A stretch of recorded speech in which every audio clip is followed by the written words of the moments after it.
Texas, the massive and prideful state in southern United States that was briefly a nation between 1836 to 1845, after which it was admitted into the Union after years of asking. But what if Texas decided not to join the United States and instead they stayed independent as the Texan Republic? We'll start the scenario back in 1821 when Mexico achieves independence. We'll have the Mexican government focus more on populating Texas and its northern territories with more European immigrants and Mexicans being settled in Texas, so that eventually when Texas rebels against their independence from Mexico in 1836, the population demographic between Anglo-Americans and the rest of the population is closer. This is important because many in Texas who wanted to be admitted into the United States were Anglo-American settlers or their descendants. Now that the population is more balanced, the sentiment of staying as an independent nation wins over wanting to join the United States as a state. 領域展開 Almost a decade later, in 1845, James Polk is elected as the 11th President of the United States and narrowly wins against Henry Clay, running on the promise of manifest destiny in the West, and soon secret negotiations are conducted between Texas and the United States.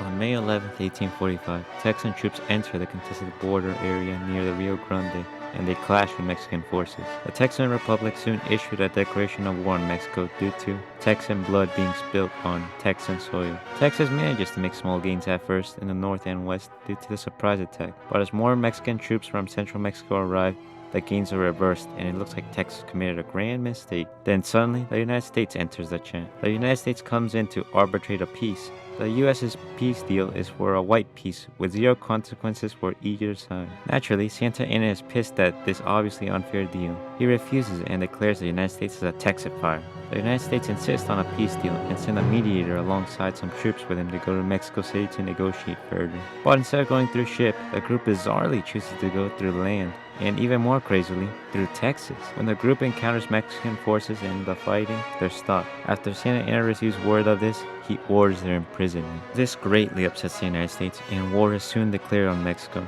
From this point forward, the tides turn, and some small gains are made in the north. As progress stalls due to the mountainous area in northern Mexico, a naval invasion of Veracruz is launched, and then from there, the United States enter Mexico City, and peace terms are talked. In the peace deal, Texas gains the rest of Texas proper, the Oklahoma Panhandle, and most of New Mexico, while the United States gains the rest of the Mexican North territories. One of the unfortunate things that would be occurring throughout Texas would be the expansion of slavery in the East. The institution would grow and grow, and by 1860, there would be over 100,000 enslaved black people living in Texas, facing inhuman conditions. Free black people would be prohibited from living in Texas, and any runaway slaves entering from the United States would be arrested and handed back to them, facing their fate.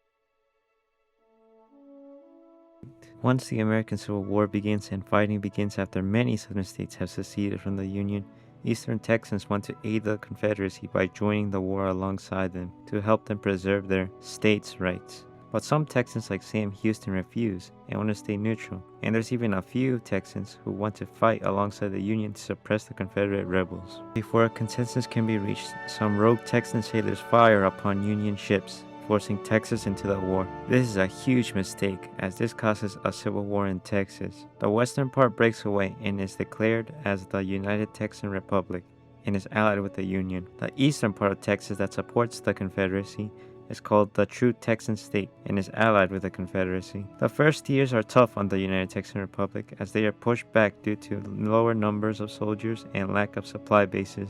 But in 1863, with major Union wins and support coming in, the United Texan Republic makes gains eastward, and by 1864 they managed to capture major cities like San Antonio, Houston, and Fort Worth. In 1865, after the Confederate surrender, the true Texan state also surrenders. In 1866, after some nudging from the Americans, Texan soldiers' first-hand accounts on slavery plantations and seeing industry as the future over slavery, Texas abolished slavery and emancipates their black slaves, although racism against black people still lingers.